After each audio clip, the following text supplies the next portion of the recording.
I stood in the lobby of St. Catherine's emergency shelter, clutching a garbage bag containing everything I owned, watching my daughter-in-law Stephanie drive away in her BMW without so much as a backward glance.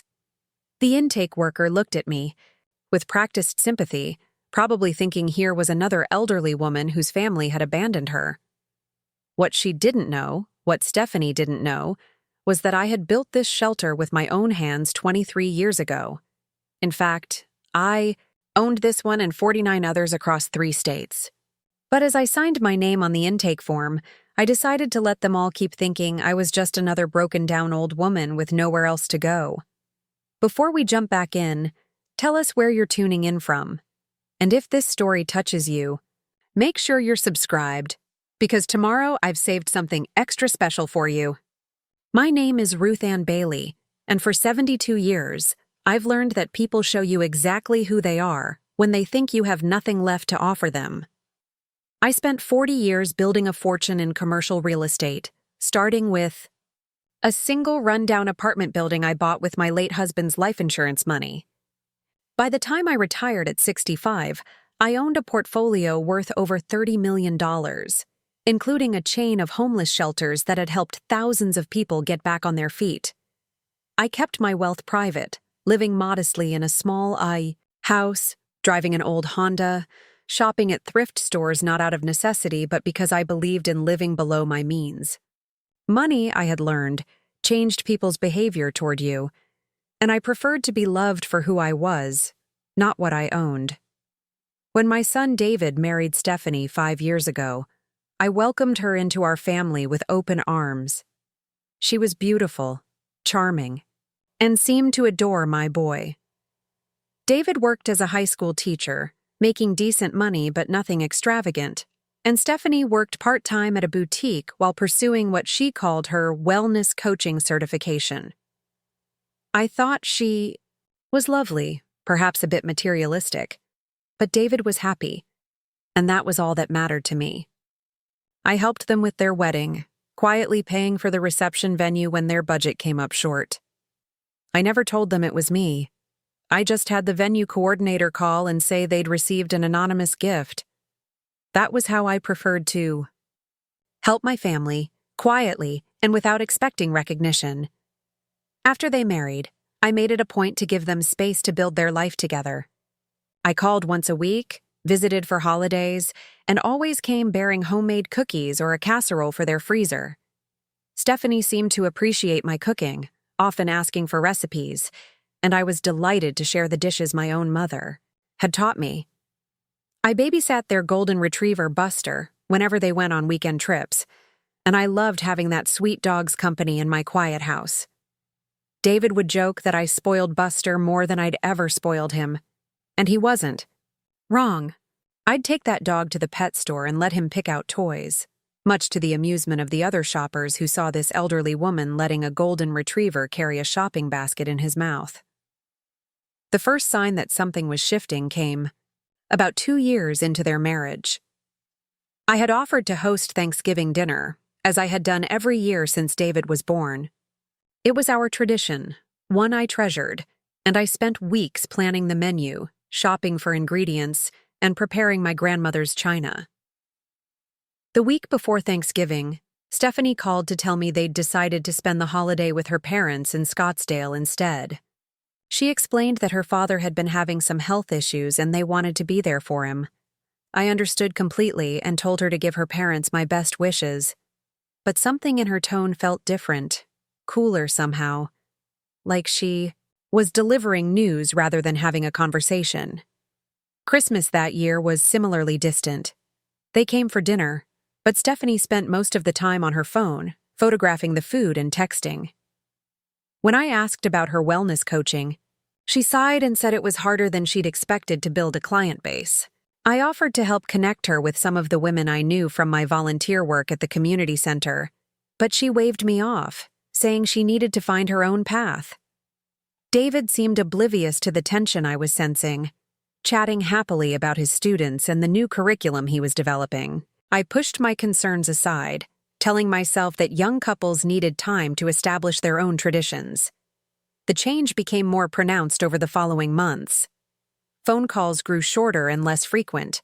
When I called, Stephanie would answer with a clipped, "David's not here right now," and promise to have him call me back, which he did, but often not until the next day. When I suggested getting together for dinner, there was always a reason why it wouldn't work. They were busy with Stephanie's new fitness routine, or David was coaching the debate team, or they had plans with Stephanie's friends. I began to feel like I was imposing, like my presence in their lives had become a burden rather than a joy. I started noticing other small changes when I did see them. Stephanie had upgraded her wardrobe, wearing designer clothes and carrying expensive handbags. Their modest apartment had been redecorated with furniture that looked far beyond a teacher's salary. When I complimented a beautiful new coffee table, Stephanie mentioned casually that it was from a high-end boutique downtown, but when I asked how they were managing such nice purchases, she became evasive, mentioning something about David picking up tutoring work. I didn't push, but I couldn't help wondering where the money was really coming from. The shift accelerated when they bought their house. It was a beautiful property in an upscale neighborhood with granite countertops, hardwood floors, and a 3-car garage. David called me, excited to share the news, and I was genuinely thrilled for them. Home ownership was such an important milestone, and I remembered how proud my late husband and I had been when we bought our first little house all those years ago. But when David mentioned the purchase price, my heart sank. There was no way they could afford a $400,000 house on their combined income, not without help. When I gently asked about the financing, David became uncomfortable, mumbling something about a special first-time buyer program and Stephanie's family helping with the down payment. I should have been more direct, should have asked harder questions, but I didn't want to seem intrusive or judgmental. These were grown adults making their own decisions, and I had raised David to be responsible with money. If they said they could afford it, I chose to trust them. Looking back now, I realize that was my first mistake. I was so concerned with respecting their independence that I ignored the warning signs that should have been obvious to someone with my business experience. The housewarming party was when I truly understood how much had changed. Stephanie had invited dozens of people I'd never met, mostly her new friends from the country club she'd somehow joined. The house was beautifully decorated, with catered food and a bartender mixing cocktails. Everyone was dressed expensively, talking about their vacation homes and investment portfolios. I felt completely out of place in my simple dress and cardigan, clutching a casserole dish that suddenly seemed embarrassingly homemade next to the elegant spread Stephanie had arranged. What hurt most was how Stephanie introduced me to her friends. "This is David's mother," she would say, without warmth or elaboration, as if I were a distant relative who had to be acknowledged but not celebrated. When one of her friends asked what I did, Stephanie answered before I could speak, saying I was retired and lived quietly in the old part of town. There was something dismissive in her tone, as if my modest lifestyle was somehow embarrassing to her. I caught David watching this exchange with a troubled expression, but he didn't correct her or add anything about my volunteer work or the life I'd built for myself. During the party, I overheard Stephanie talking to a group of women about how exhausting it was to manage all the family obligations that came with marriage. She complained about having to include older relatives in their social plans and how it limited their ability to do the things they really wanted to do. One of the women laughed and said she'd learned to set boundaries early in her marriage, and Stephanie nodded enthusiastically, saying she was working on that too. I stood in their beautiful kitchen, surrounded by strangers eating food I hadn't contributed to, and realized that I had become the family obligation Stephanie was trying to manage. The exclusion became more systematic after that. Birthday dinners were celebrated at restaurants I wasn't invited to, with photos posted on social media showing happy groups of people I didn't recognize. Holiday plans were made without consulting me, and I learned about them through casual mentions in our increasingly brief phone conversations. When I suggested visits, Stephanie would explain that they were so busy with their new lifestyle, their fitness classes, their social commitments, She made it sound like they were living this incredibly full and exciting life that simply didn't have room for a quiet elderly woman who enjoyed cooking and gardening. I tried talking to David directly, calling him at work to suggest father-son activities that wouldn't require Stephanie's participation.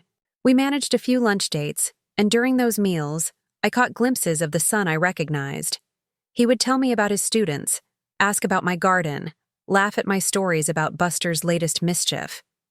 But even then, I could sense he was distracted, checking his phone frequently, always aware of the time.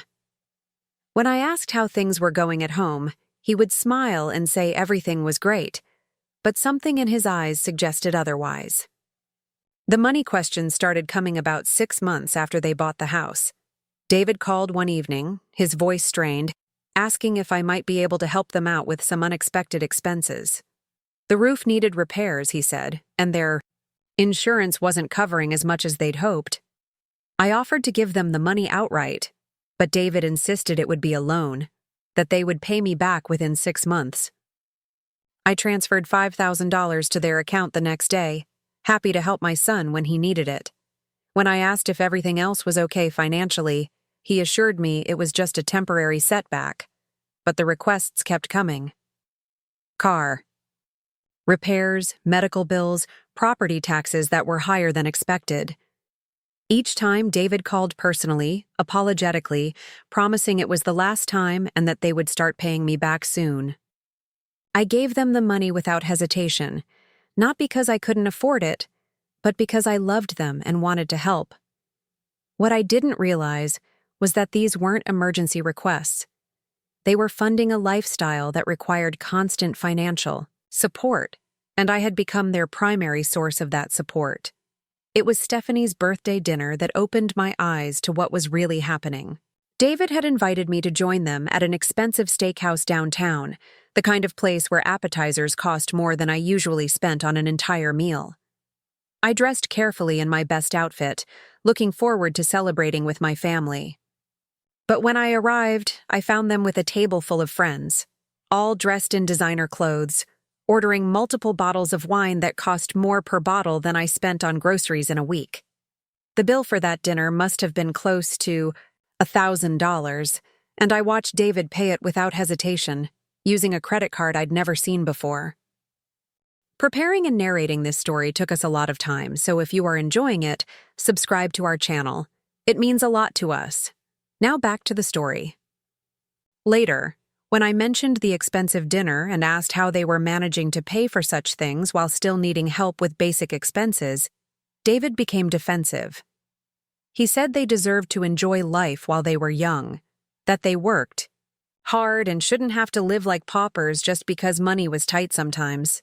When I gently suggested that perhaps they could scale back their social spending until they were more financially stable, he accused me of not understanding their generation's approach to work-life balance. The conversation ended with both of us frustrated and hurt, and I realized that the son I'd raised to value financial responsibility had been replaced by someone I barely recognized. That was when I began to understand that Stephanie hadn't just married David, she had transformed him. The modest, thoughtful young man who used to volunteer at soup kitchens and drive his car until it literally wouldn't run anymore had become someone who thought nothing of spending my money on luxury dinners while complaining about not being able to afford roof repairs. I had unwittingly enabled this transformation by providing financial support without asking hard questions about how that money was being used. The realization that I was being taken advantage of came gradually, then all at once. The promises to pay me back stopped coming. The requests for money became demands, delivered not with apology, but with expectation. When I hesitated to transfer money for what David called a financial emergency that turned out to be funding for a weekend trip to wine country, Stephanie called me herself for the first time in months. Her tone was cold and businesslike as she explained that family was supposed to support family, and that my reluctance to help was causing David stress that was affecting their marriage. That phone call was a turning point for me. For the first time, I clearly saw the dynamic that had developed. I had become an ATM for their lifestyle, valued only for my willingness to provide money without questions or conditions. My presence in their lives was tolerated as long as I continued to fund their choices, but my actual person, my feelings, my need for connection and family had become irrelevant.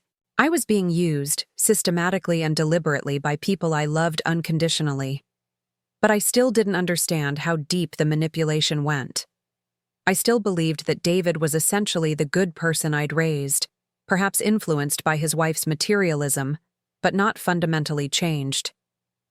I still hoped that if I could just find the right way to communicate, if I could just be patient enough and loving enough, we could work through this difficult period and rebuild our relationship.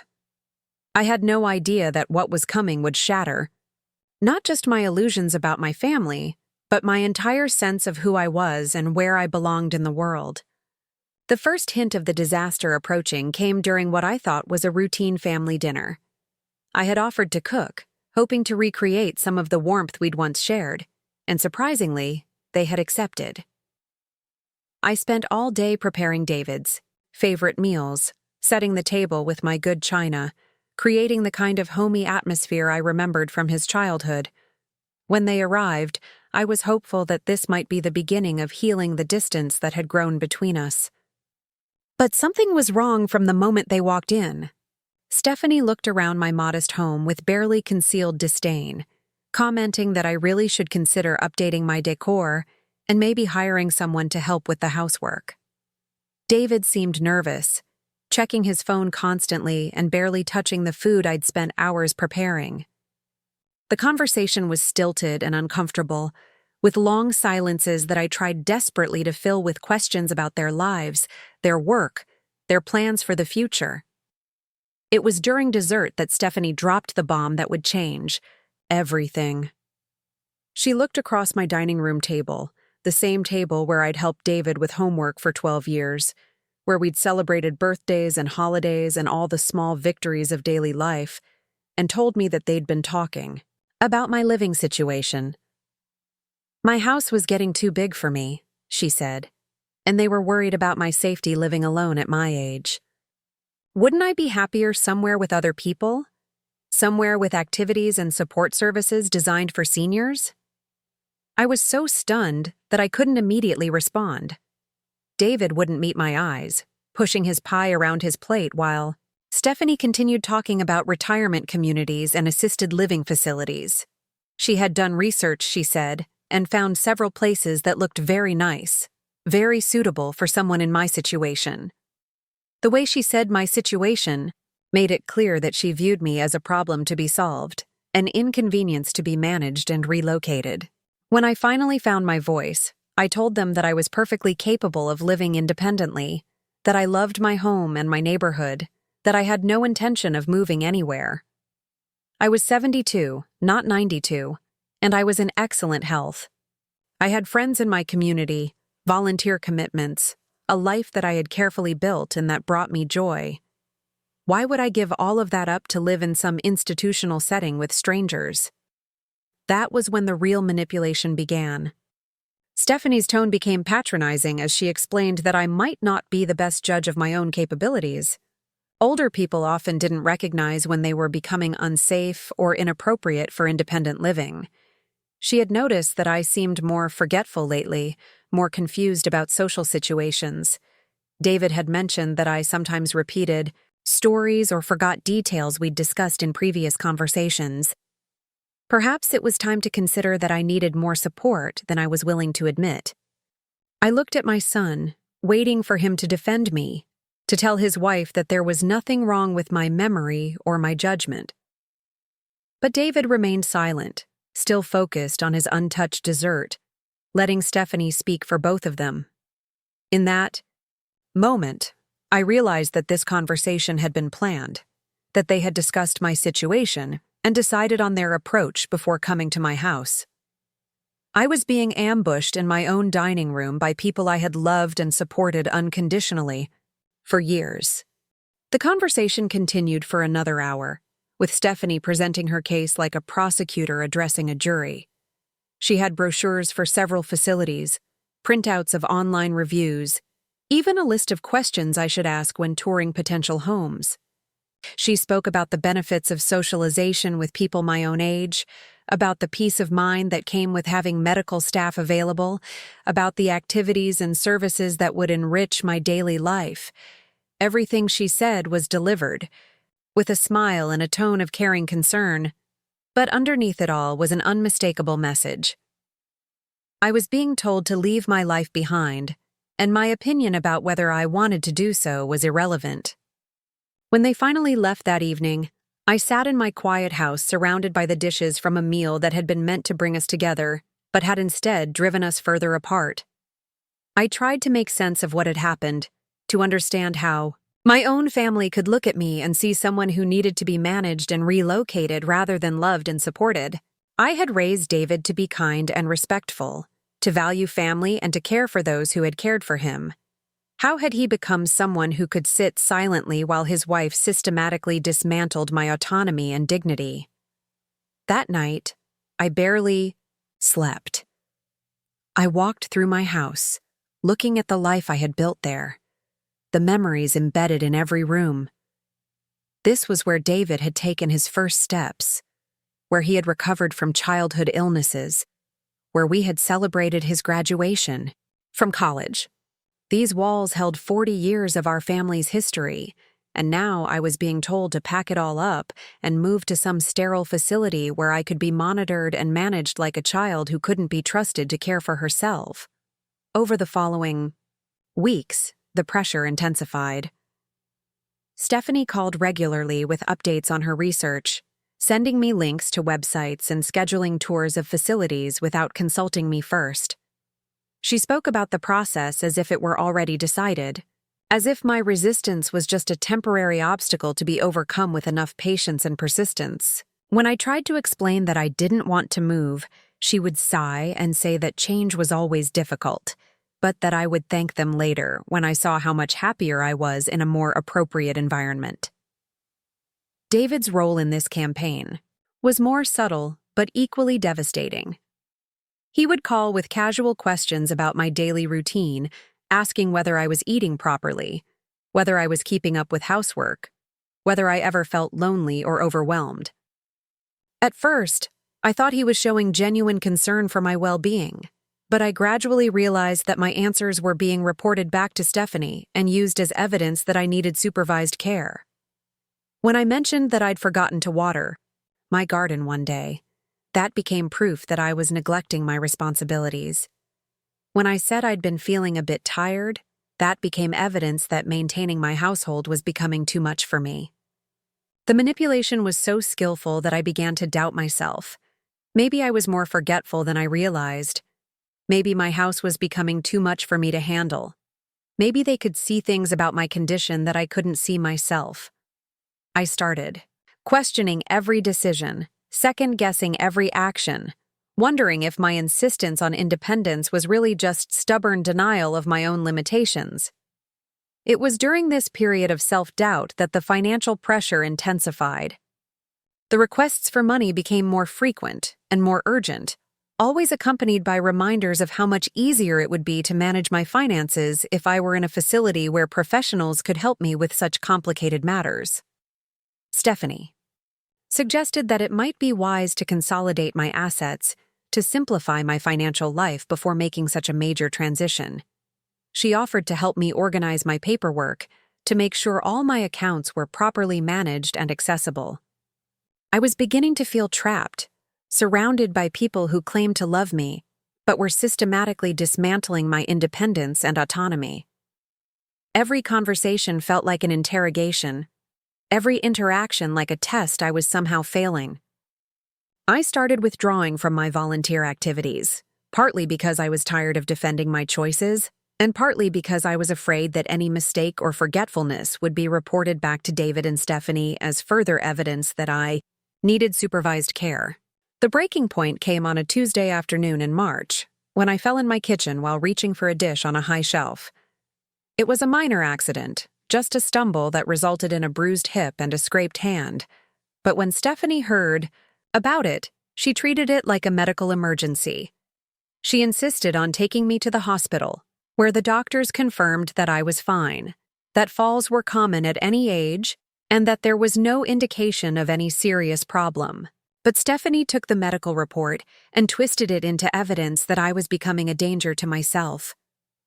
Within days, she had scheduled tours at 3 different facilities, telling me that the fall had made it clear that I could no longer live safely on my own.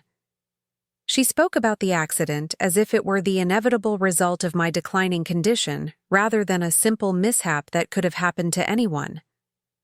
When I protested that a single fall didn't mean I was incapacitated, she responded with a litany of other concerns. My forgetfulness, my social isolation, my inability to maintain my property properly, my confusion about financial matters. I realized then that I had been outmaneuvered. Every conversation we'd had, every question David had asked, every concern Stephanie had raised, had been building toward this moment. They had constructed a case against my independence so methodically that my own minor accident was now being presented as the final piece of evidence that I needed to be institutionalized.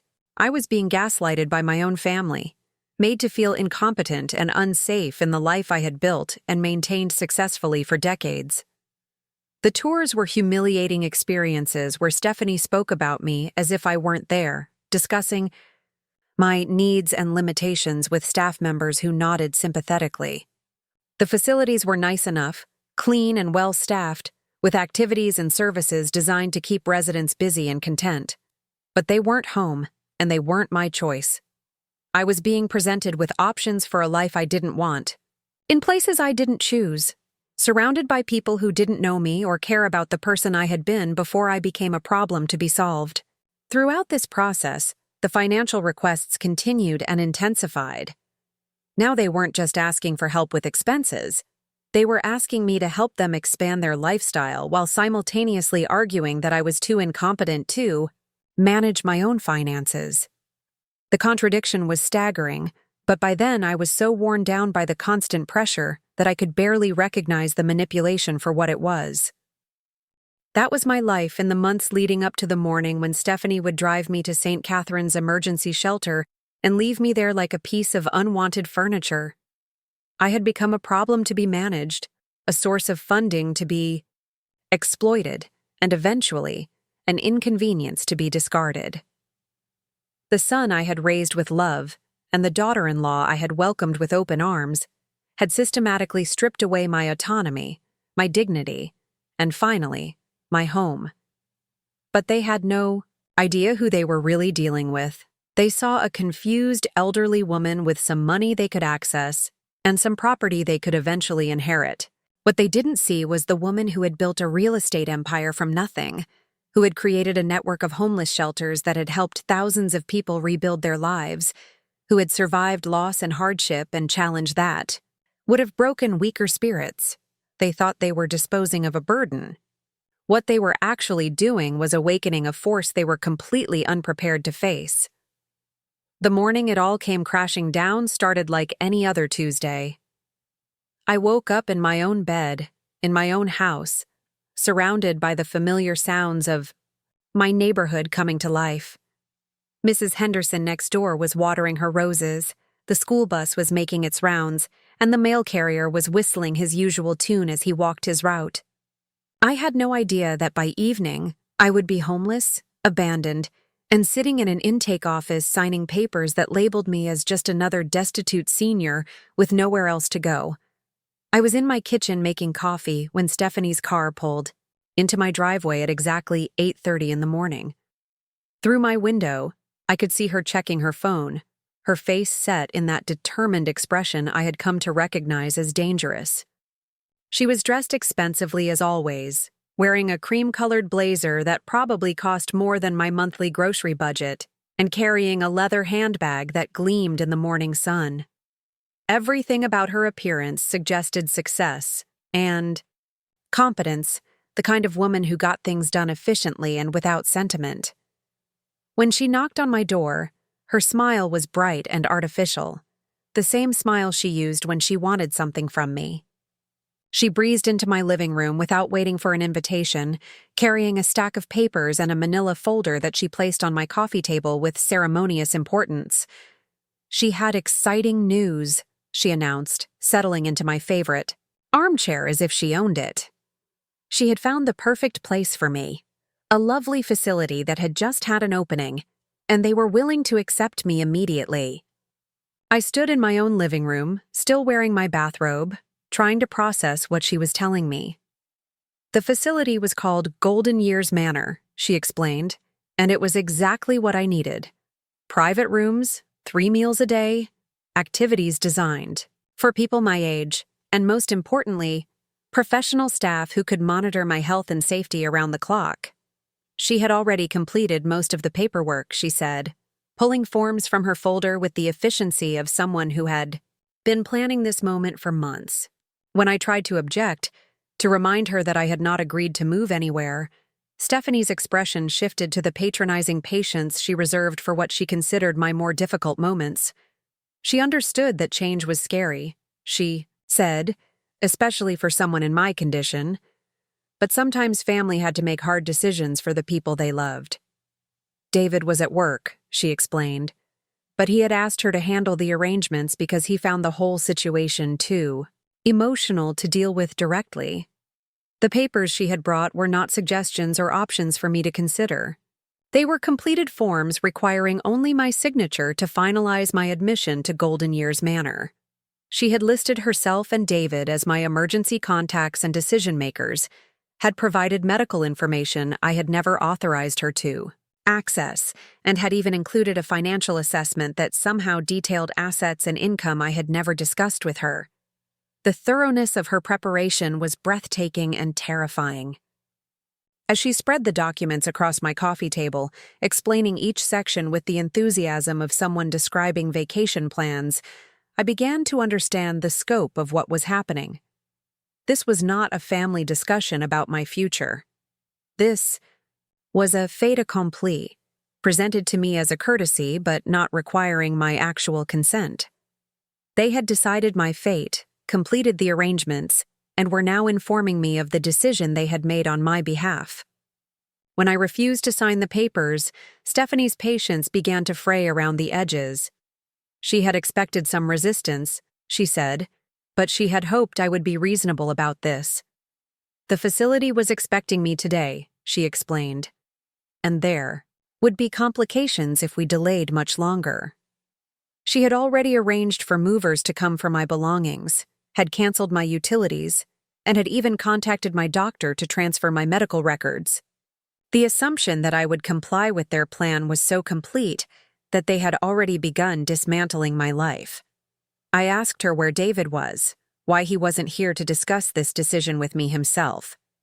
Stephanie's expression hardened slightly, as she explained that David had found this whole process very difficult, that my resistance to their help was causing him tremendous stress, and that he had asked her to handle the practical arrangements because he was too emotionally invested.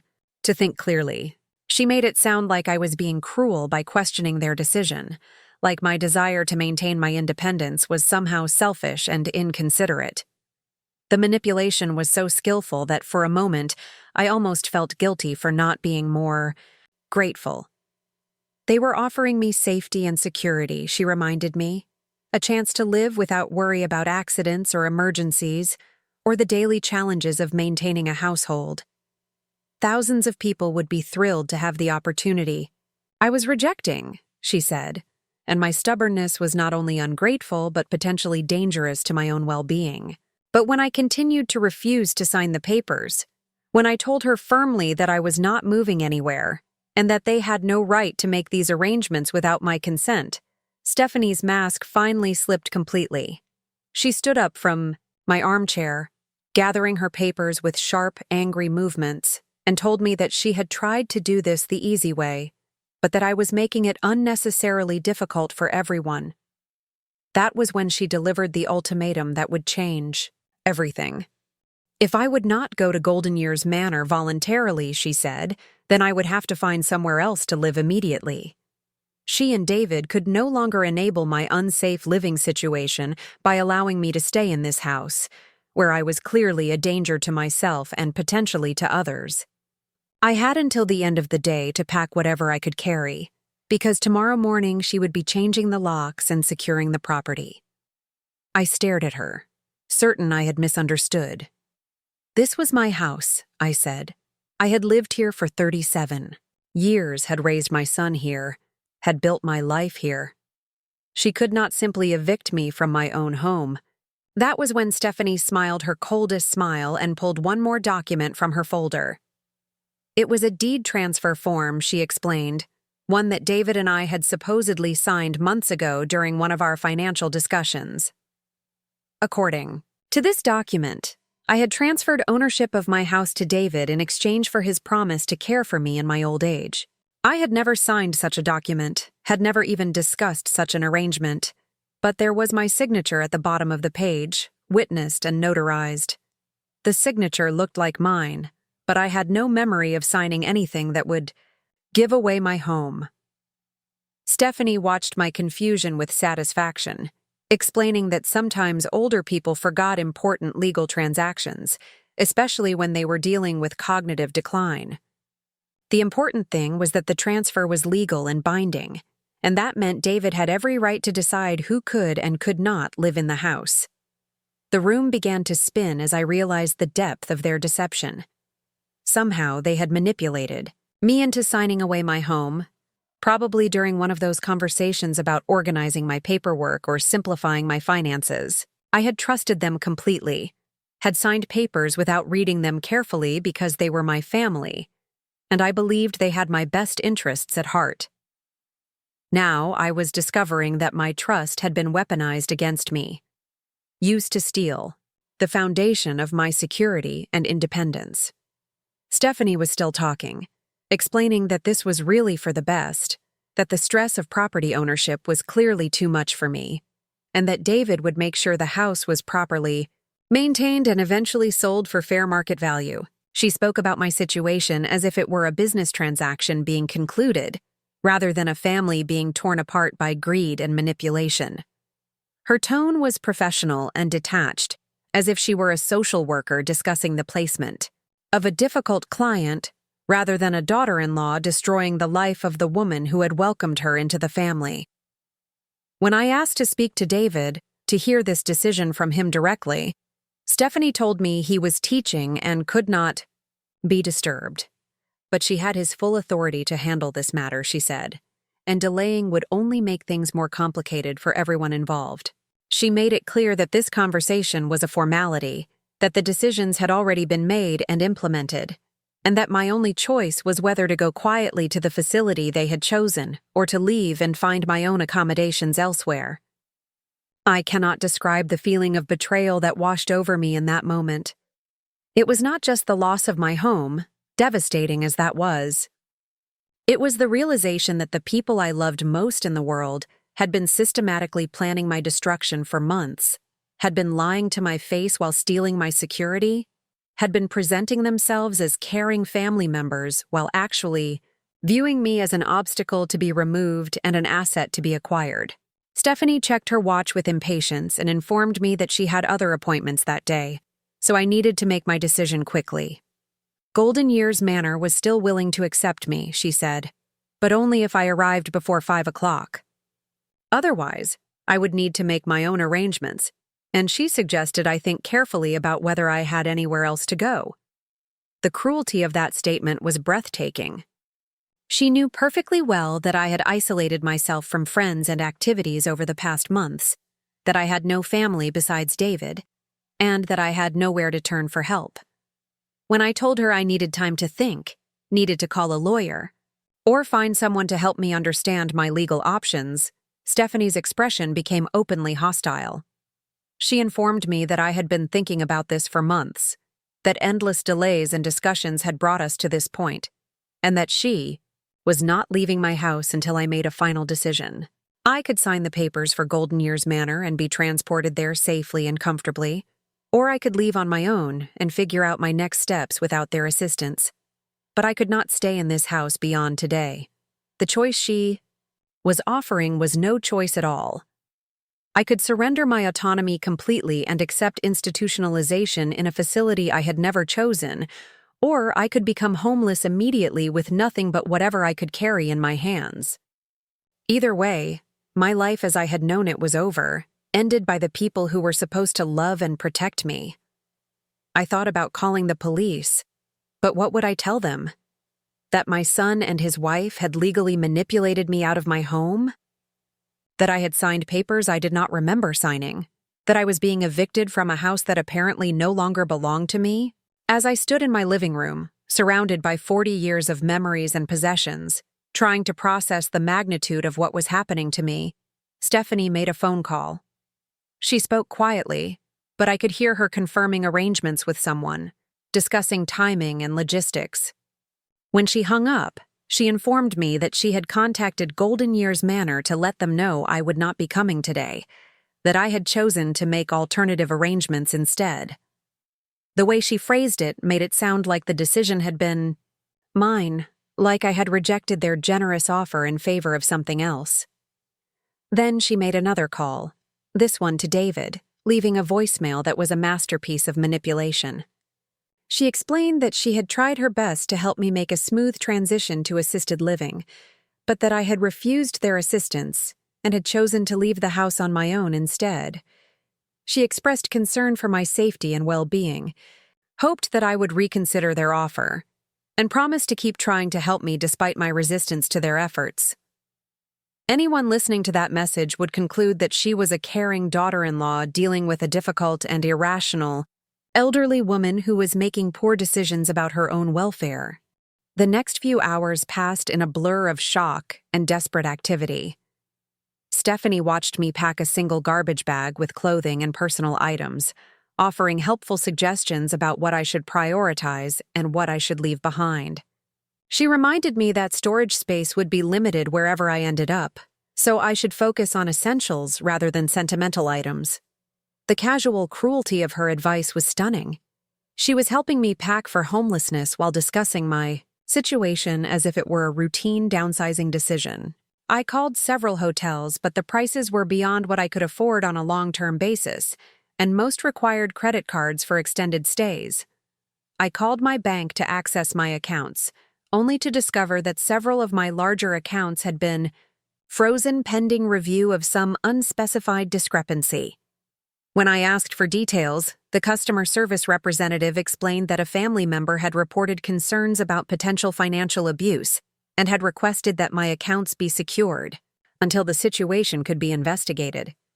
The realization hit me like a physical blow. They had not just stolen my house, they had cut off my access to my own money. Somehow, they had convinced my bank that I was a victim of financial abuse, probably pointing to the large amounts I had been giving them over recent months as evidence that someone was taking advantage of my supposed mental decline.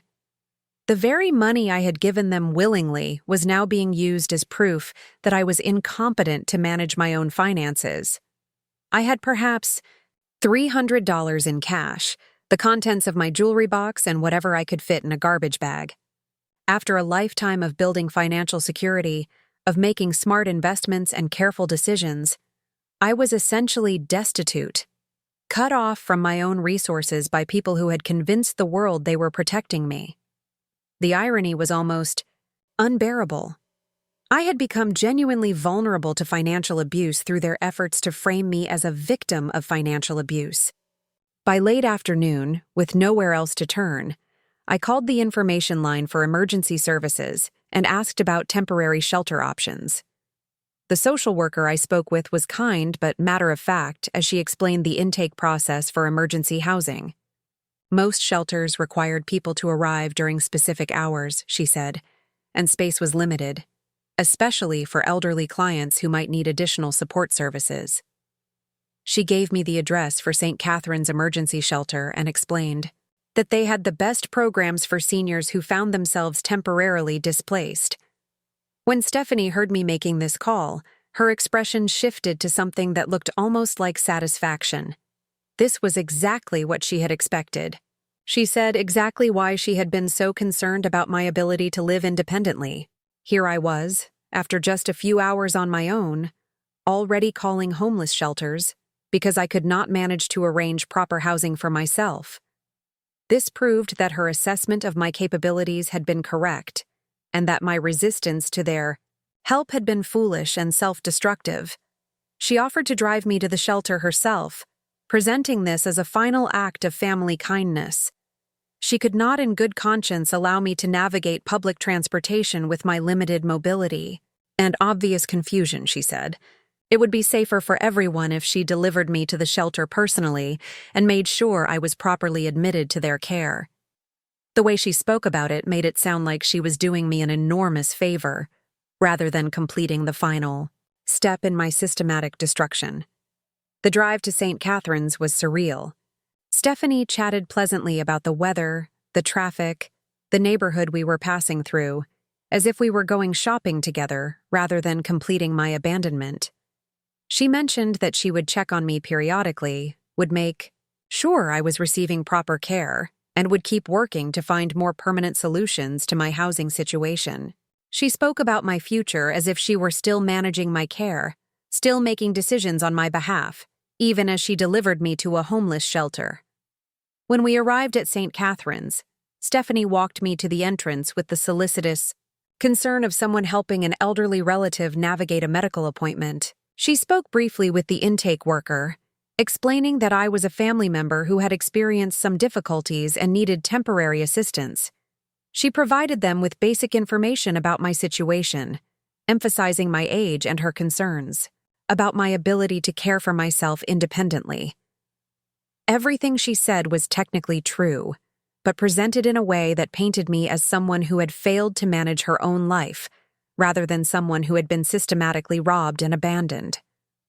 Before she left, Stephanie hugged me goodbye with what appeared to be genuine emotion. She told me to take care of myself, to cooperate with the shelter staff, and to call her if I needed anything. She reminded me that she and David still cared about me, still wanted to help me, and that this situation was temporary until we could work out something more suitable. To anyone watching, she looked like a devoted family member making a difficult but necessary decision about an elderly relative's care. As I watched her BMW pull away from the shelter parking lot, I understood that this had never been about my safety or well-being. This had been about removing me as an obstacle to their plans, about gaining control of my assets, and about eliminating my influence on David's choices. They had succeeded beyond their wildest dreams. Not only had they stolen my home and frozen my accounts, but they had done it in a way that made me look like the problem, like someone whose own poor judgment had led to her homelessness. The intake process at St. Catharines was thorough but compassionate. The social worker, a young woman named Maria, asked detailed questions about my circumstances, my health, my family situation, and my immediate needs. I told her the truth about what had happened, but I could see in her eyes that my story sounded like the confused rambling of someone who could not accept responsibility for her own poor decisions. An elderly woman claiming that her family had stolen her house and her money was probably not unusual in this setting. Maria explained that St. Catharines was an emergency shelter designed to provide short-term housing while clients worked with social services to develop longer-term plans. Most residents stayed for a few days or weeks while they connected with family members, accessed government benefits, or found alternative housing arrangements. The shelter provided meals, basic medical care, and case management services to help people navigate the complex systems designed to assist homeless individuals. My room was small but clean, containing a narrow bed, a small dresser, and a chair, next to a window that looked out onto the shelter's courtyard. The walls were painted a cheerful yellow, and someone had hung artwork that looked like it had been created by local school children. It was institutional but not unkind, the sort of place designed to provide dignity and safety for people who had lost everything. I sat on the edge of the bed, still holding my garbage bag of possessions, and tried to understand how my life had been reduced to this single room in a homeless shelter. That first night was the longest of my life. I lay awake listening to the sounds of the shelter settling around me, The footsteps in the hallway, the muffled conversations of other residents, the distant hum of the heating system. I thought about my house, probably empty now except for the furniture that Stephanie had deemed too worthless to move. I thought about David, wondering if he knew where I was, if he cared, if he had any idea what his wife had done in his name. But mostly, I thought about the woman I had been just 24 hours earlier. Ruth Ann Bailey, retired businesswoman, volunteer, homeowner, mother. That woman had been flawed but competent, lonely but independent, trusting but not stupid. How had she become this woman? This homeless charity case clutching a garbage bag in an emergency shelter? How had 40 years of careful living and smart decisions been undone so completely and so quickly? I also thought about St. Catherine's itself, about the irony of where I had ended up. This shelter, this building, this program that was now housing. Me in my darkest hour was part of a network I knew intimately, not as a client, but as the person who had created it. 23 years earlier, I had purchased this building when it was a defunct factory, had overseen its renovation into emergency housing, had hired the first staff and developed the programs that were now serving me as if I were a stranger. The young social worker who had processed my intake, the case manager who would meet with me tomorrow, the director who ran the day-to-day operations of this facility. They all worked for me, though none of them knew it. My foundation owned St. Catherine's and 49 other shelters across 3 states, employing hundreds of people whose mission was to help homeless individuals rebuild their lives and regain their independence. I was lying in a bed I had bought, in a room I had designed, receiving services I had funded, while being treated as a charity case by my own employees. The bitter irony was not lost on me. Stephanie had dumped me at a homeless shelter thinking she was delivering me to the most humiliating possible destination for someone of my supposed social standing. She had chosen this place specifically because she thought it would be degrading, because she wanted me to understand how far I had fallen from my previous life.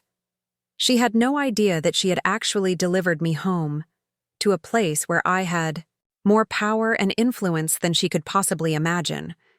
But I was not ready to reveal who I was. Not yet. First, I needed to understand exactly what had been done to me, needed to assess the full scope of their betrayal, needed to develop a strategy for responding that would be as thorough and devastating as their attack on me had been. They thought they had destroyed me, had reduced me to a helpless victim dependent on charity for survival. They had no idea that they had actually just made the biggest mistake of their lives. As I finally drifted off to sleep in that narrow shelter bed, I was already beginning to plan their education about exactly who Ruth Ann Bailey really was and what happened to people who underestimated her. They wanted to play power games with a woman they saw as weak and confused. They were about to discover that the woman they had abandoned was neither weak nor confused, and that she had resources they had never dreamed of. The next morning, I woke up before dawn and spent an hour sitting by my window, watching the sun rise over the city I had helped build. Today would be the first day of the most important project of my life, showing David and Stephanie the difference between a victim and a survivor, between being powerless and being strategic, between the end of a story and the beginning of a reckoning they would never forget.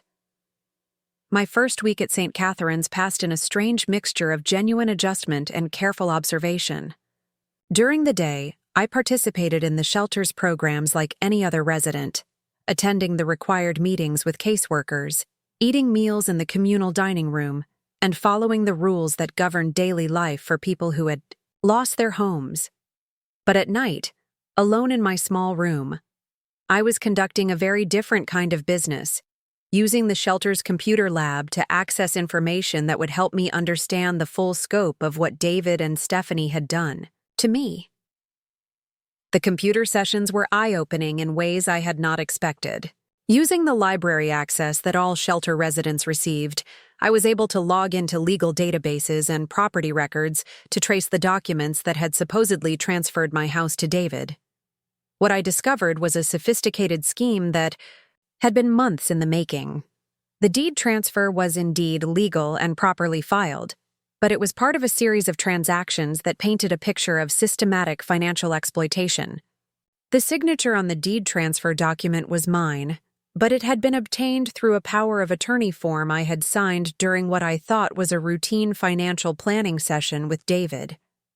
He had told me it was a precautionary measure, something that would allow him to handle my affairs if I ever became incapacitated. I had trusted him completely and had signed the document without reading the fine print that gave him broad authority over my assets. That power of attorney had then been used to execute the property transfer without my knowledge or consent, but the house was just the beginning. Using his legal authority over my finances, David had also taken control of my investment accounts, my retirement funds, and even my business interests.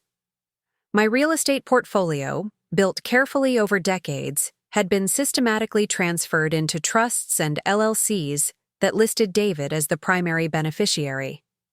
My homeless shelter network, the foundation I had created to help people in exactly the situation I now found myself in, had been restructured with David as the controlling trustee. The cruelest irony was that my own money was being used to fund the lifestyle that had made David and Stephanie feel entitled to dispose of me. The expensive house, the luxury cars, the country club membership, the designer clothes, all of it was being paid for with assets they had stolen from me under the guise of helping me organize my finances. They were living like millionaires on my money while simultaneously arguing that I was too incompetent to manage my own affairs. The more I learned about their scheme, the more impressed I became with their thoroughness. They had not just stolen my assets, they had created a paper trail that made their theft look like legitimate financial planning. Every document was properly filed, every transaction was technically legal, and every step had been taken with the kind of professional assistance that suggested they had been planning this for years. This was not a crime of opportunity. It was a carefully orchestrated campaign to strip me of everything I owned while making me look like a confused elderly woman who needed their protection. What they had not counted on was my business experience and my connections in the legal and financial communities. Even as a homeless shelter resident with limited resources, I still knew people who owed me favors, who remembered deals we had done together, who respected the woman I had been before David and Stephanie had tried to erase her. I began making quiet phone calls, reaching out to lawyers and accountants who had worked with me over the years, explaining my situation in terms that made clear I was not the confused victim I appeared to be. The responses were immediate and reassuring. Within days, I had assembled a legal team that included some of the most respected attorneys in the state, all of whom were willing to work on contingency because they knew my track record and understood the resources that would be available once my assets were recovered. They confirmed what I had suspected, that while David's actions were technically legal under the power of attorney I had signed, they represented a clear breach of fiduciary duty and could be challenged in court. But I was not interested in a straightforward legal battle. David and Stephanie had humiliated me, had stolen from me, had abandoned me to homelessness while living off my money. A simple lawsuit to recover my assets would not adequately address the scope of their betrayal. I wanted them to experience the same powerlessness and desperation they had inflicted on me. I wanted them to understand what it felt like to have your life destroyed by people you trusted. I wanted justice that was proportional to their cruelty. My lawyers explained that any aggressive legal action would alert David and Stephanie to my intentions and give them time to hide assets or create additional complications. The better strategy would be to gather evidence quietly, to document their fraud thoroughly, and then to strike with overwhelming force when they least expected it. In the meantime, I should continue to play the role of the helpless victim, allowing them to believe their scheme had been completely successful. This advice aligned perfectly with my own instincts. I had spent a lifetime building businesses by being patient, by gathering information, by understanding my opponents before making my move.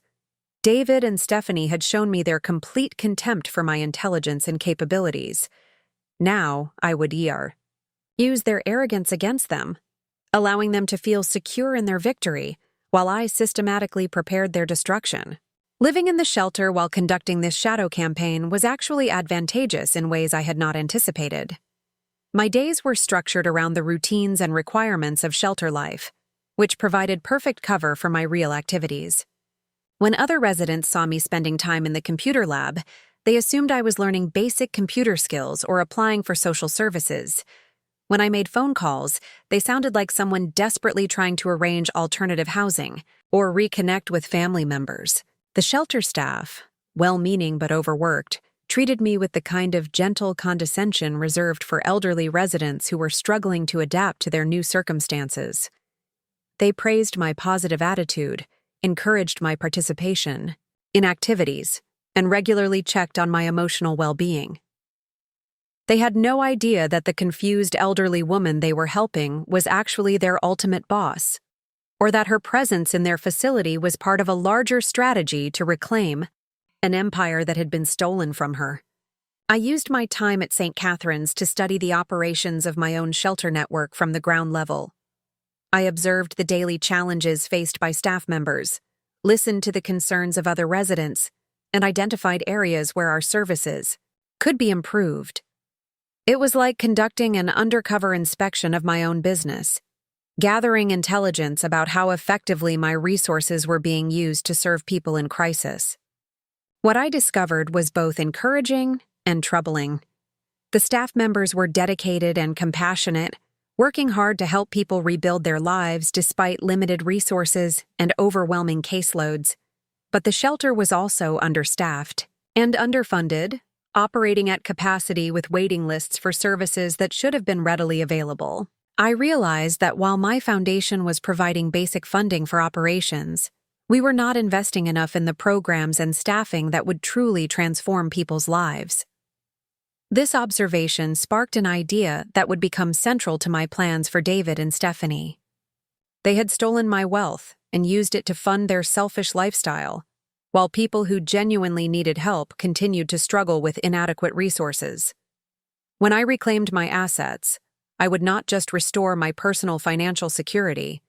I would dramatically expand our shelter network and our services, using their greed as the catalyst for a transformation that would help thousands of people. But first, I needed to complete my intelligence gathering about their current situation. Using resources provided by my legal team, I was able to monitor their financial activities, their social media presence, and their public behavior. What I learned was that their success had made them reckless and overconfident. They were spending money freely, making large purchases, and living conspicuously without any apparent concern about being questioned or investigated.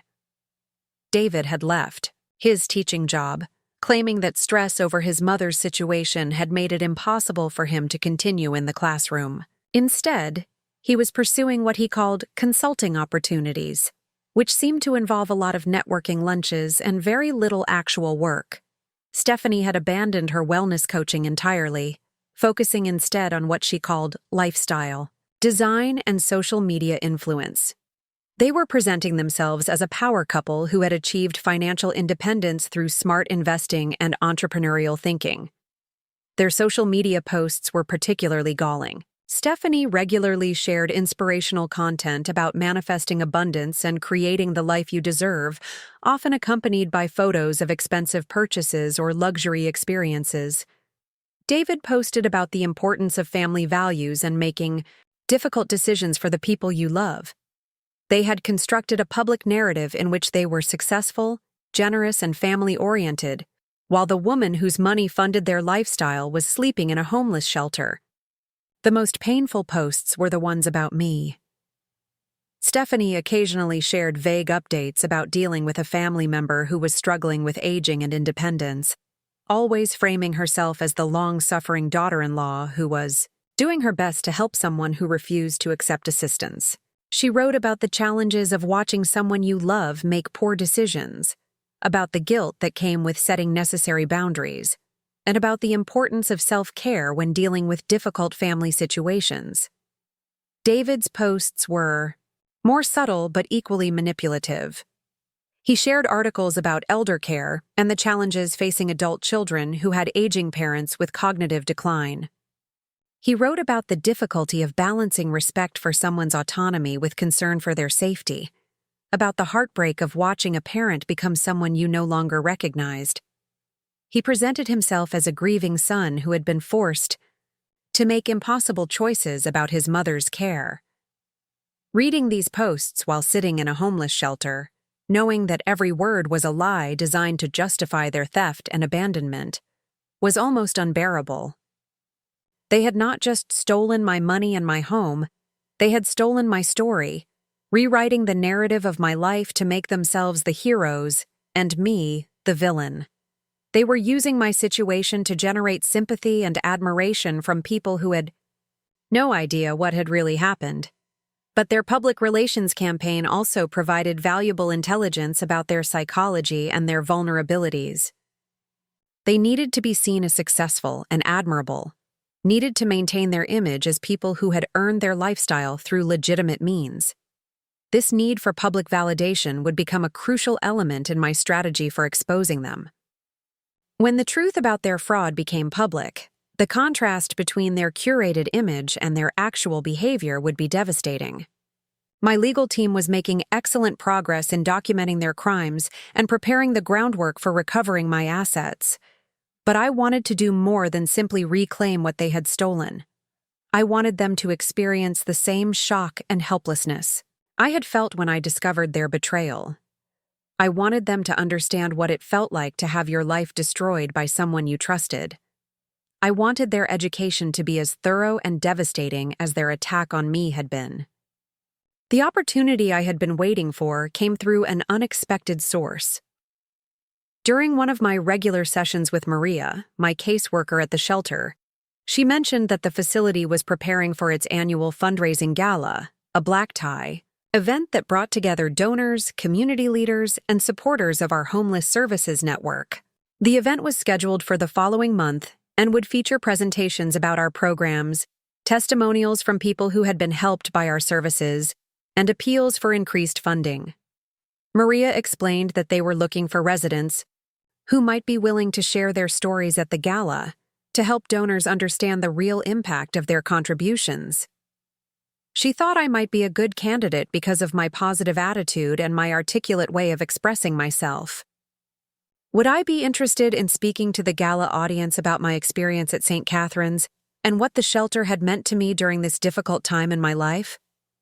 The irony of the invitation was perfect. David and Stephanie would almost certainly attend the gala, as they had been making a point of appearing at high-profile charity events as part of their image management strategy. They would expect to spend the evening being praised for their generosity and their success, networking with other wealthy donors, and basking in the admiration of people who saw them as pillars of the community. Instead, they would find themselves listening to a testimonial from the homeless woman they had abandoned, delivered at an event honoring the foundation they had stolen from her. I accepted Maria's invitation enthusiastically, explaining that I would be honored to share my story. If it would help other people in similar situations, I began working on my speech immediately, crafting words that would tell the complete truth about my experience while revealing information that would shatter David and Stephanie's carefully constructed facade. The speech would serve multiple purposes. It would expose their fraud to an audience of influential community members. It would demonstrate that I was far from the confused victim they had portrayed, and it would mark the beginning of their very public downfall. As I prepared for the gala, I also worked with my legal team to coordinate the timing of our formal legal action. The lawsuits to recover my assets would be filed the morning after the gala, ensuring that David and Stephanie would have no opportunity to hide money or destroy evidence once they realized their scheme had been discovered. By the time they woke up the day after the event, they would find their accounts frozen, their assets seized, and their reputations destroyed. The weeks leading up to the gala were filled with intense preparation and growing anticipation. I continued to play my role as a grateful shelter resident, participating in programs and expressing appreciation for the services I was receiving. But privately, I was finalizing the details of a plan that would not only restore my assets, but would also ensure that David and Stephanie faced consequences proportional to their cruelty. I also used this time to deepen my relationships with other shelter residents and staff members, learning more about their stories and their needs. These conversations reinforced my commitment to expanding our services once I regained control of my foundation. The people I was living with deserved better than the bare minimum of emergency housing and basic case management. They deserved programs that would truly help them rebuild their lives and achieve sustainable independence. One conversation particularly stayed with me. An elderly woman named Dorothy had been living at the shelter for 3 months after being evicted from her apartment when her Social Security benefits were temporarily suspended due to a bureaucratic error. She had worked as a seamstress for 50 years, had raised 3 children as a single mother, and had never asked for help from anyone. But a simple mistake in government paperwork had left her homeless and dependent on charity, despite having paid taxes and contributed to society her entire life.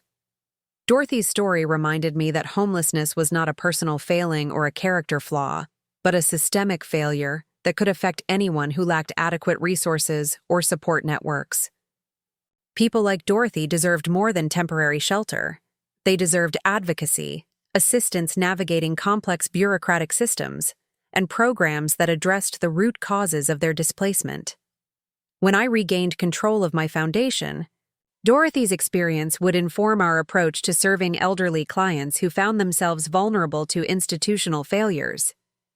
As the night of the gala approached, I felt a mixture of nervousness and excitement that reminded me of the early days of my business career, when I was taking risks that could either make or break my future.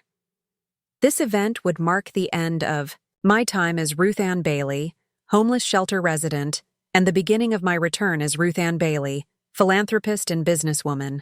But it would also mark the beginning of David and Stephanie's reckoning with the consequences of their greed and cruelty. The morning of the gala, I received a special delivery at the shelter that made my smile for the first time in weeks. My lawyers had arranged for a package to be sent to me containing an elegant black dress, appropriate shoes and accessories, and a small jewelry case with pieces I had stored in my safety deposit box before David and Stephanie had gained access to my other assets. For one night, I would look like the successful woman I had always been, rather than the homeless victim they had tried to make me become. That evening, as I dressed carefully in my room at St. Catherine's, I thought about the last time I had attended a formal event. It had been at David's wedding 5 years earlier, when I had been so hopeful about welcoming Stephanie into our family. I had worn my best dress that night, had given a toast about love and loyalty and the importance of family bonds. Now I would be wearing my best dress again. But this time my words would be about betrayal and justice and the price of underestimating someone you should have loved. As I applied my makeup and arranged my hair, I caught sight of myself in the small mirror above my dresser. The woman looking back at me was not the broken victim that David and Stephanie thought they had created. She was someone who had survived their worst, who had learned from their cruelty, and who was about to remind them that Ruth Ann Bailey was not someone who could be discarded without consequences. Tonight, they would learn the difference between ending someone's story and giving her a powerful new chapter to write. The grand ballroom of the Riverside Convention Center had been transformed into an elegant showcase for philanthropy, with soft lighting, floral centerpieces, and round tables draped in crisp white linens. As I walked through the entrance, accompanied by Maria, who had volunteered to be my escort for the evening, I could feel the eyes of well-dressed guests taking in my appearance and making assumptions about who I was and why I was there. Most of them probably thought I was a program volunteer, or perhaps a social worker, someone whose presence at the gala was professional rather than personal. I moved through the cocktail reception with careful composure, accepting the wine that waiters offered and engaging in polite conversation with other attendees. Several people approached me with the kind of gentle curiosity that charitable events inspire. asking about my connection to St. Catherine's and expressing admiration for the work being done there. I answered their questions honestly, explaining that I was currently a resident at the shelter and would be speaking later about my experience with their services. The responses to this revelation were fascinating to observe. Some people's expressions shifted to the practice sympathy reserved for charity cases, their voices taking on the careful tone used when speaking to someone they perceived as less fortunate. Others seemed genuinely interested in learning about the shelter's programs from a client's perspective, asking thoughtful questions about what services had been most helpful and what improvements might be beneficial. All of them, however, treated me as someone whose presence at the gala was a testament to the generosity of others, rather than someone who might have her own reasons for being there. About an hour into the reception, I spotted David and Stephanie across the room, holding court with a group of other couples who appeared to be part of their new social circle. Stephanie was wearing a stunning emerald green gown that probably cost more than some families spent on housing in a month, and David looked polished and confident in an expensive tuxedo that fit him perfectly. They were laughing at something. One of their companions had said, their body language radiating the kind of relaxed happiness that comes from feeling secure in your success and social status. I watched them for several minutes, studying their interactions with the other guests, and noting how comfortable they had become in this rarefied social environment. They moved through the crowd with the easy confidence of people who belonged there, who had earned their place among the community's elite through their own achievements and good judgment. The transformation from the modest teacher and part-time boutique worker I had first met was remarkable and telling. When Stephanie noticed me across the room, her reaction was immediate and visceral. Her face went pale beneath her carefully applied makeup, and she grabbed David's arm with enough force to interrupt his conversation mid-sentence. I saw her whisper something urgent in his ear, saw his eyes scan the crowd until they found me, saw the shock and confusion register on his features as he tried to process what he was seeing. For a moment, our eyes met across the crowded ballroom, and I saw in David's expression a mixture of guilt, fear, and something that might have been relief. Perhaps some part of him had been wondering what had become of me, whether I was safe, whether the decision to abandon me had been as clean and final as Stephanie had assured him it would be. Now he had his answer, and the reality of seeing me here, in this place, dressed elegantly and apparently thriving, clearly disrupted whatever narrative they had constructed about my fate. I smiled at them across the room, a polite social smile that could have meant anything, and turned back to my conversation with a local businessman who was asking about the intake process at St. Catherine's. I answered his questions thoroughly and thoughtfully, explaining how the shelter worked to address both immediate needs and longer-term stability for people who had lost their housing. Out of the corner of my eye, I could see David and Stephanie having an intense, whispered conversation, their earlier ease replaced by visible tension. They approached me during a lull in the reception, when many guests had moved toward the silent auction displays, and I was standing alone near one of the tall windows overlooking the city. Stephanie reached me first, her social smile firmly in place but her eyes wary and calculating. She greeted me with air kisses and exclamations about how wonderful I looked, how surprised she was to see me there, how she hoped I was doing well in my new living situation. David hung back slightly, letting Stephanie take the lead in the conversation while he studied my face for clues about my emotional state and my intentions. When he finally spoke, his voice was carefully modulated, expressing concern for my well-being and pleasure at seeing me looking so healthy and put together. He asked about the shelter, about the services I was receiving, about whether I was comfortable and getting the help I needed. Their performance was masterful, projecting exactly the right combination of family concern and appropriate boundaries.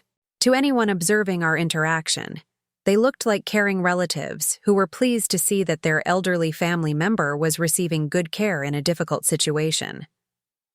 They managed to convey both affection and distance, suggesting that, while they cared about my welfare, they had made the wise decision to step back and allow professionals to provide the assistance I needed. I responded to their questions with equal skill, thanking them for their concern and assuring them that I was indeed receiving excellent care at St. Catherine's. I mentioned how grateful I was for the services available there, how impressed I had been with the staff's dedication and professionalism, and how much I was learning about the challenges faced by people who found themselves unexpectedly homeless. My tone was warm and appreciative, giving no hint of anger or resentment that might make them suspicious of my intentions. When Stephanie asked what I was doing at the gala, I explained that I had been invited to speak about my experience as a client of the shelter's services. The information clearly startled both of them, though they tried to hide their reaction behind expressions of pleased surprise. Stephanie commented on how wonderful it was that I felt ready to share my story, while David expressed pride in my resilience and my willingness to help other people understand the value of the shelter's programs. Neither of them asked what I planned to say in my speech, though I could see the question in their eyes. They were trapped between wanting to know what I might reveal and not wanting to appear overly concerned about my presentation.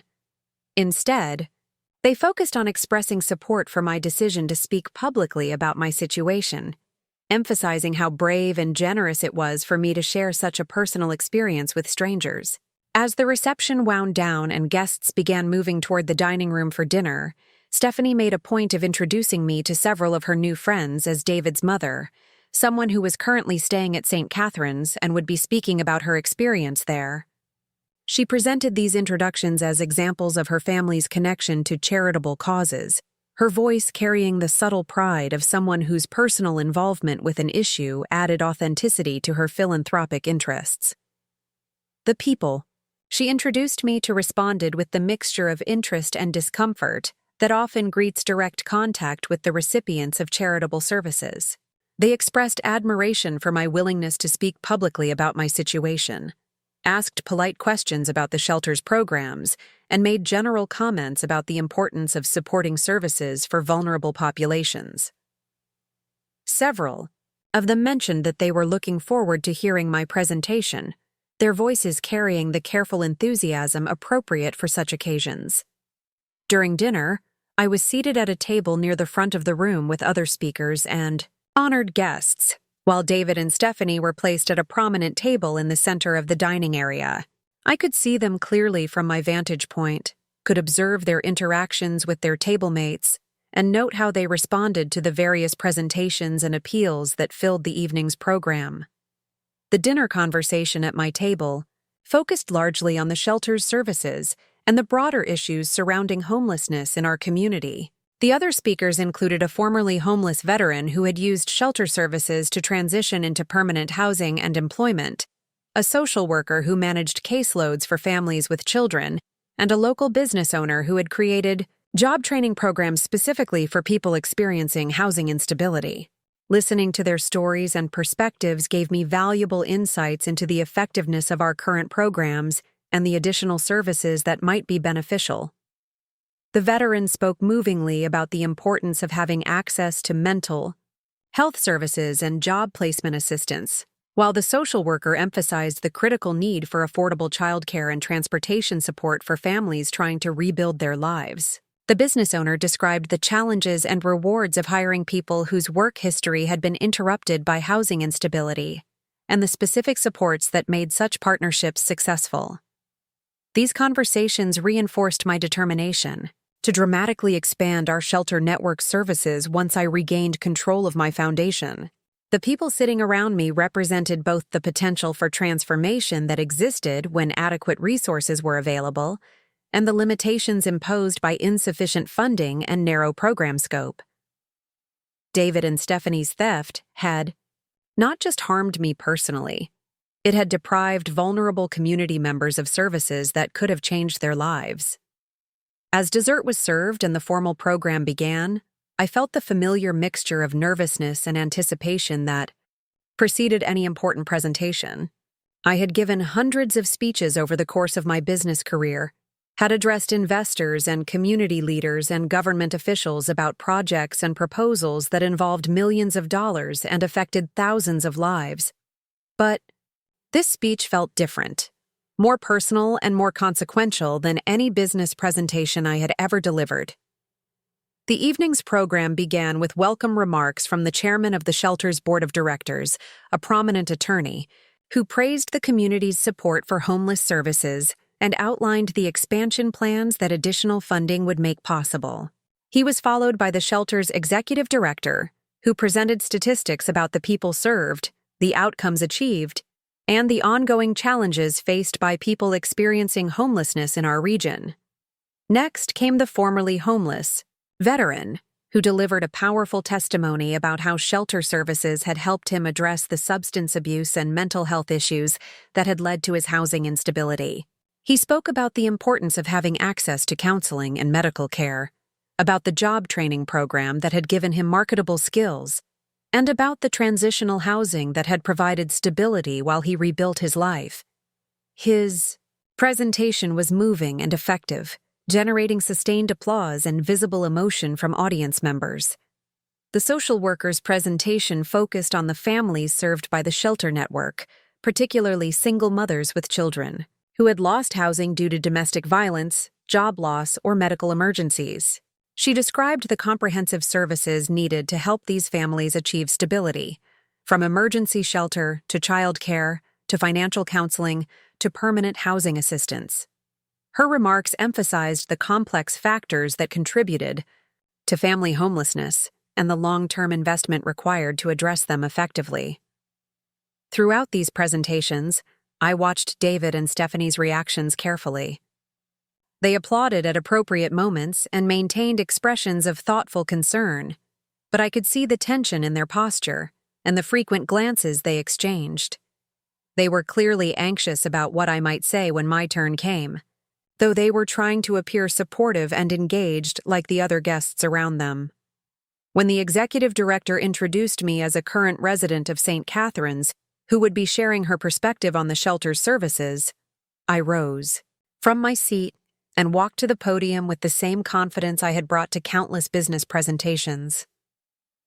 The audience settled into attentive silence as I adjusted the microphone and looked out over the sea of well-dressed faces, many of whom were seeing me for the first time as someone other than a polite guest at their cocktail reception.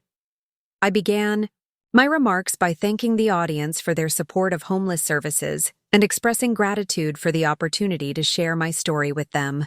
I explained that 6 weeks earlier, I had never imagined I would find myself homeless, had never thought I would need the services provided by emergency shelters, had never considered that someone like me could end up in such circumstances. The audience leaned forward slightly, drawn into the narrative of an educated, articulate woman whose experience challenged their assumptions about homelessness.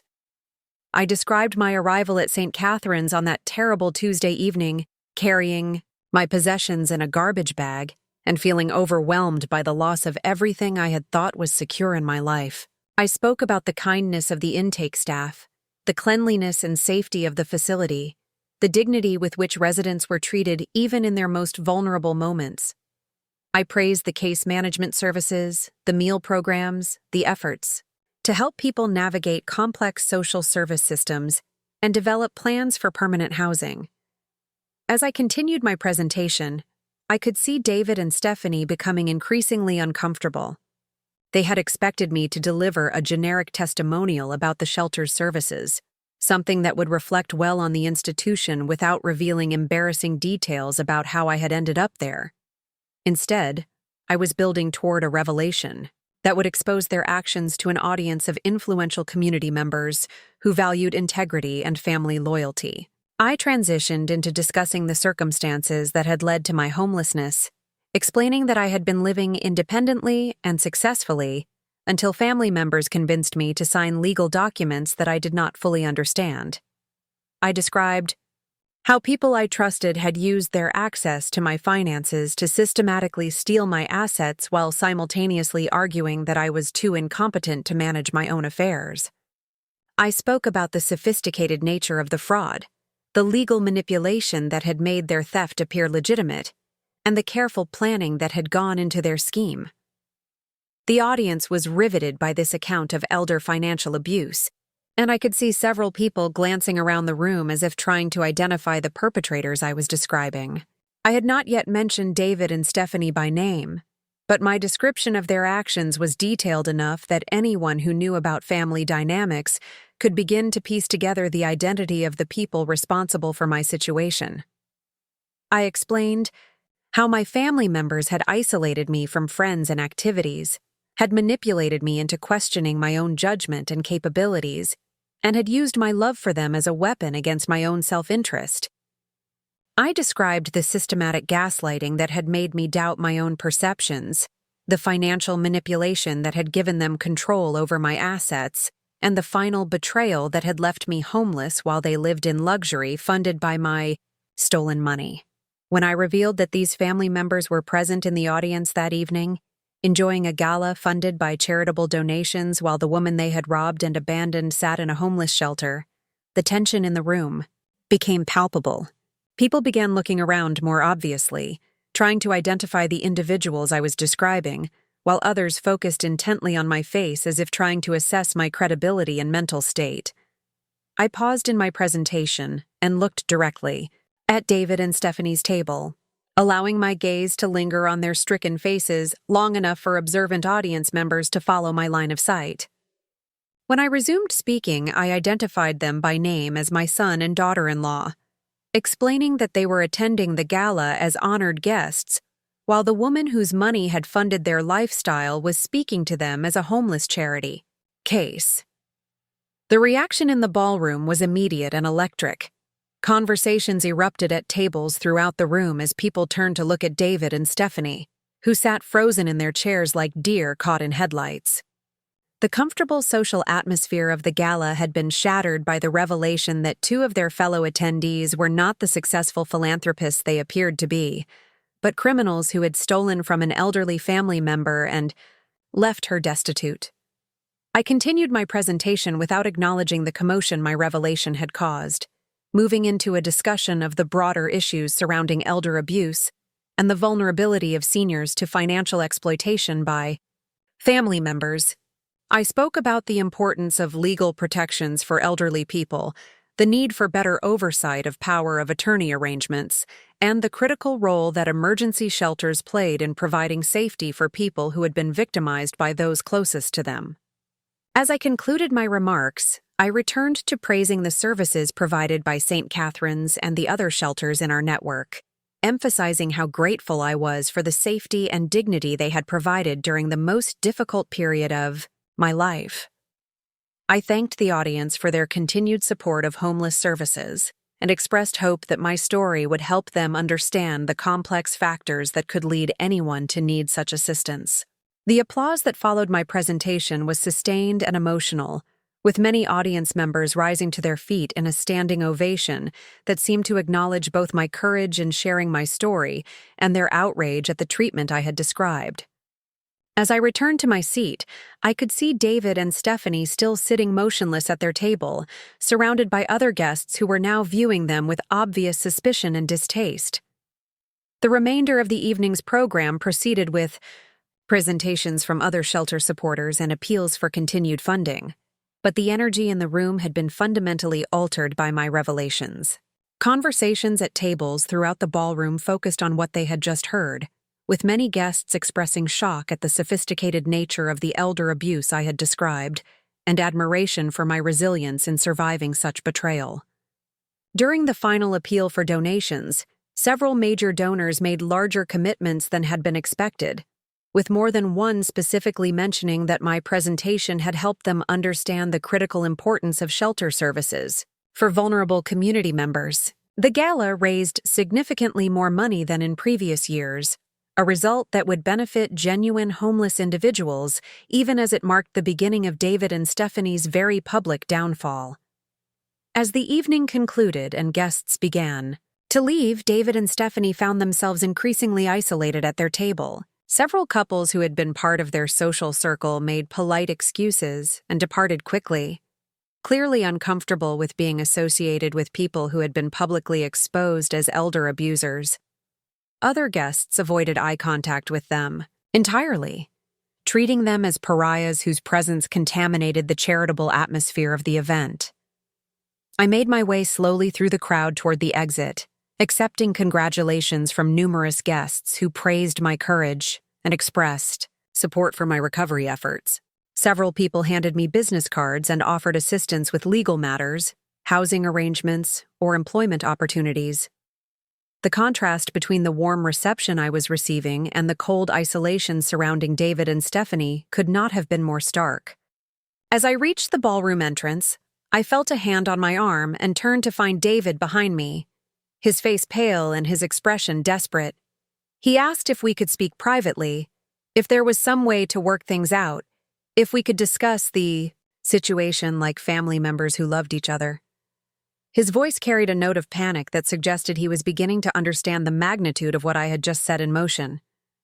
I looked at him calmly and told him that we would indeed be discussing our family situation very soon, but that such conversations would be taking place in legal settings with attorneys present, rather than in private meetings where he could continue to manipulate and deceive me.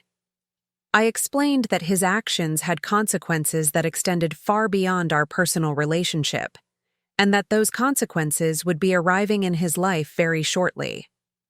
As I walked out of the convention center and into the cool night air, I felt a sense of completion that had been building for weeks.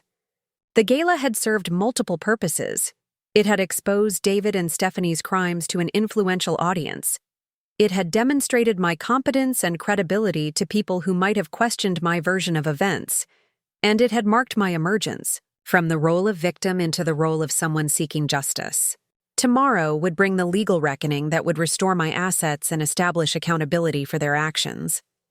But tonight had been about something equally important: reclaiming my voice and my story from people who had tried to erase both. The morning after the gala arrived with the kind of crisp autumn clarity that makes everything seem sharper and more defined. The judge had reviewed the evidence of their theft and had ordered the immediate restoration of all properties and accounts to my control. David and Stephanie's expensive lifestyle was officially over, funded as it had been entirely by money they had stolen from me. But beyond the personal satisfaction of seeing justice served, I was most pleased by the news that our expanded shelter programs were already receiving inquiries from other communities interested in replicating our services.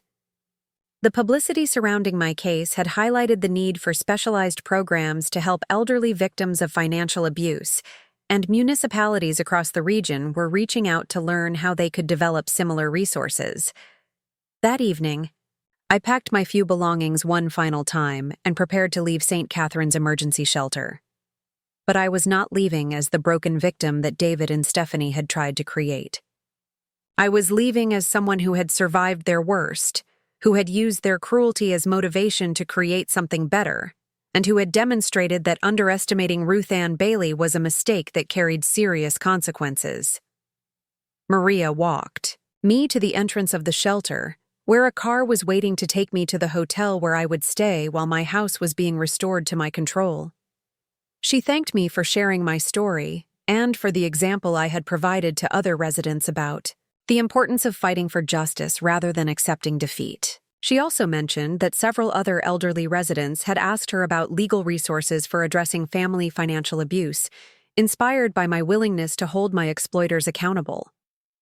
As I settled into the back seat of the car and watched St. Catherine's disappear behind me, I reflected on the strange journey that had brought me to this moment.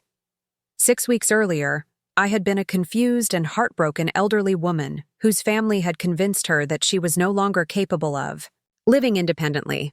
Now I was someone who had orchestrated one of the most comprehensive and public takedowns of financial elder abuse in the state's history. The next morning's newspapers carried full coverage of David and Stephanie's arrest and the legal proceedings that had restored my assets. But they also carried announcements of the new programs and expanded services that my foundation would be providing to help other victims of elder abuse and to prevent families from destroying each other through greed and manipulation. David and Stephanie's sentencing hearing 3 months later was attended by dozens of other elder abuse victims who had been inspired by my case to come forward with their own stories. They received sentences that reflected both the serious nature of their crimes and the sophisticated planning that had gone into their scheme. David was sentenced to 5 years in prison and ordered to pay substantial restitution, while Stephanie received 3 years and was required to complete extensive community service with organizations serving elderly victims of abuse, but their punishment was only part of the legacy of their actions. The publicity surrounding their case had led to legislative changes that strengthened protections for elderly people, increased oversight of power of attorney arrangements, and created new criminal penalties for family members who exploited vulnerable relatives. Their greed had inadvertently created a safer environment for thousands of seniors who might otherwise have fallen victim to similar schemes.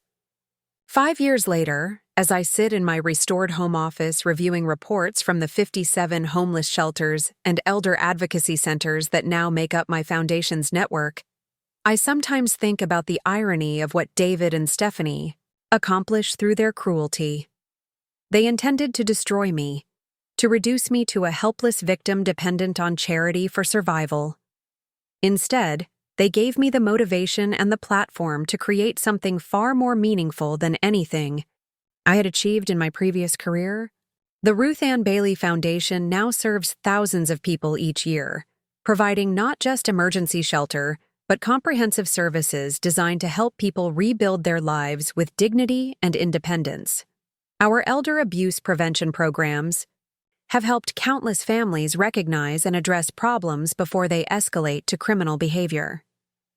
Our advocacy efforts have changed laws and policies that now protect vulnerable seniors throughout the region. David was released from prison last year and now works as a night janitor at a fast food restaurant, the only job he could find with his criminal record. Stephanie moved back to live with her parents after her release, her dreams of social media influence and lifestyle design permanently shattered by the reality of being a convicted felon. They lost everything they had stolen from me. But more importantly, they lost their freedom, their reputation, and their future prospects.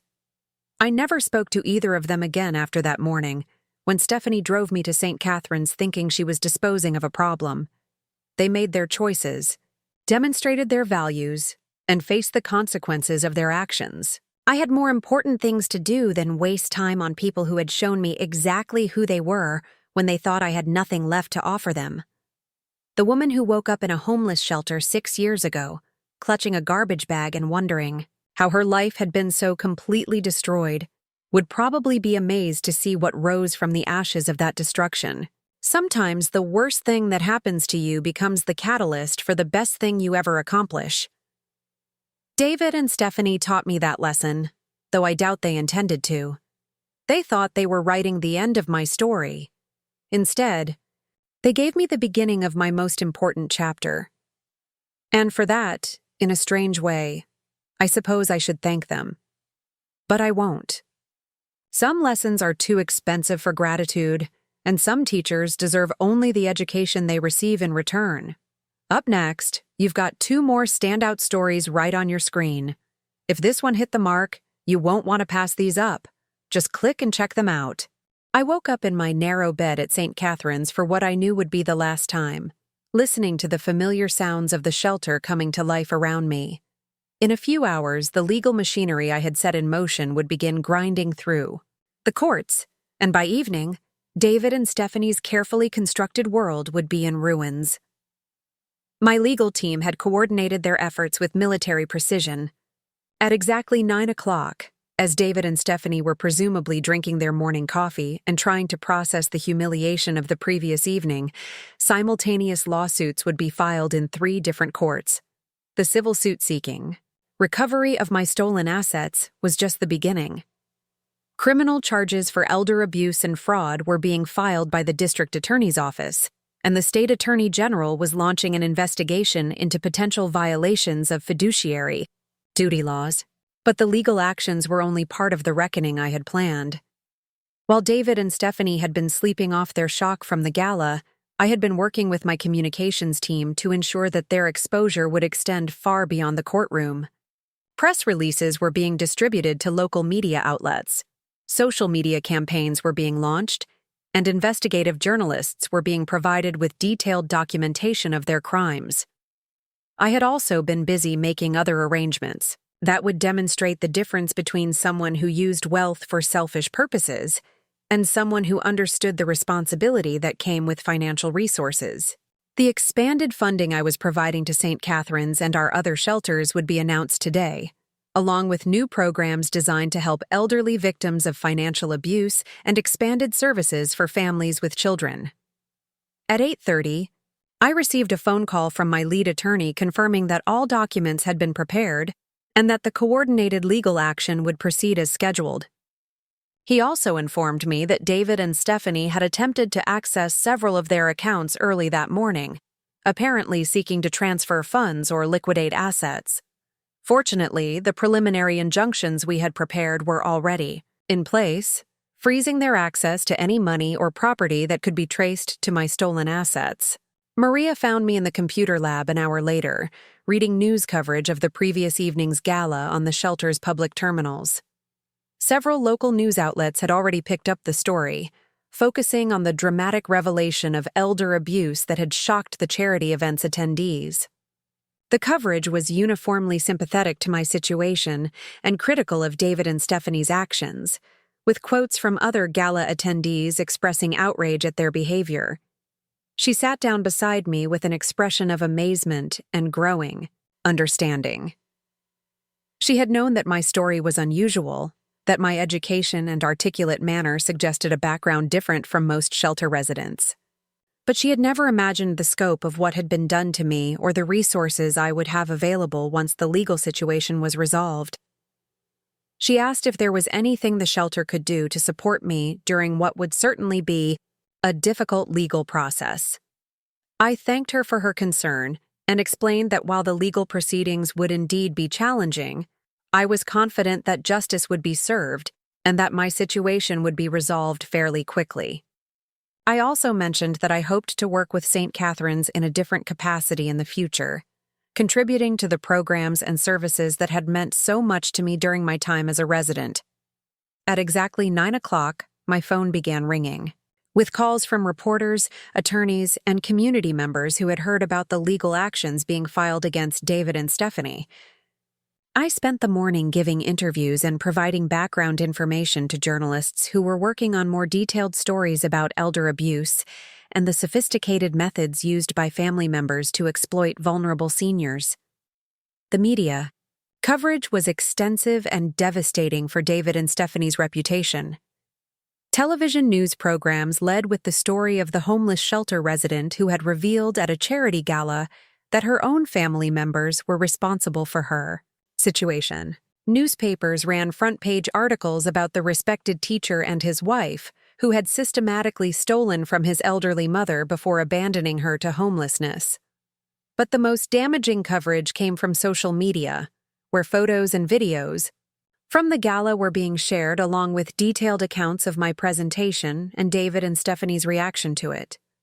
Someone had recorded my speech on their phone, and the video was going viral as people shared it with comments expressing outrage at their behavior and admiration for my courage in exposing them. The social media campaign was particularly effective because it included documentation of their lifestyle over the past few years, contrasting their expensive purchases and luxury experiences with the timeline of their theft from my accounts. People could see exactly how my stolen money had funded their country club membership, their designer clothes, their expensive vacations, and their beautiful house, all while they were claiming that I was too incompetent to manage my own finances. By noon, David and Stephanie were discovering that their social isolation extended far beyond the uncomfortable moments at the gala. Friends were deleting them from social media accounts, the country club was reviewing their membership status, and David's former colleagues at the school were expressing shock and disappointment at his actions. They had built their new lifestyle on a foundation of lies and theft, and that foundation was crumbling with stunning speed. I received a call around 2 o'clock from David's attorney, requesting a meeting to discuss possible resolution of the legal matters without the need for protracted litigation. I declined the meeting, but agreed to have my legal team communicate with his representatives about the terms under which I might consider accepting a settlement. Those terms were simple and non-negotiable: complete restoration of all stolen assets, full admission of guilt, and cooperation with criminal prosecutors seeking to hold them accountable for their crimes. The afternoon brought news that David and Stephanie were facing additional consequences beyond the legal and social repercussions of their actions. David's teaching license was being reviewed by the State Education Board. Stephanie's wellness coaching certification was being suspended pending investigation, and several of their business relationships were being terminated by partners who did not want to be associated with people accused of elder abuse. More importantly, for my broader objectives, the publicity surrounding their case was generating significant interest in the issues of elder abuse and financial exploitation of seniors. Legislators were announcing plans to introduce stronger protections for elderly people. Advocacy groups were launching educational campaigns about the warning signs of family financial abuse, and other victims were coming forward to share their own stories of being exploited by relatives they had trusted. Around 4 o'clock, I was informed that David and Stephanie had been arrested at their home on charges of elder abuse, fraud, and theft. The arrest had been coordinated with local television news crews, ensuring that footage of them being led away in handcuffs would be broadcast throughout the region. The visual impact of seeing these people who had presented themselves as respectable community members being treated as the criminals they actually were could not be understated. The irony of their situation was not lost on me.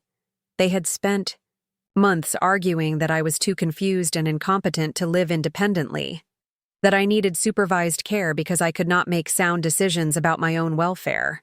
Now they were the ones whose freedom had been restricted, whose decisions were being made by others, whose future was in the hands of people who did not have their best interests at heart. As evening approached, I received word that the preliminary hearing on asset recovery had gone exactly as my legal team had predicted.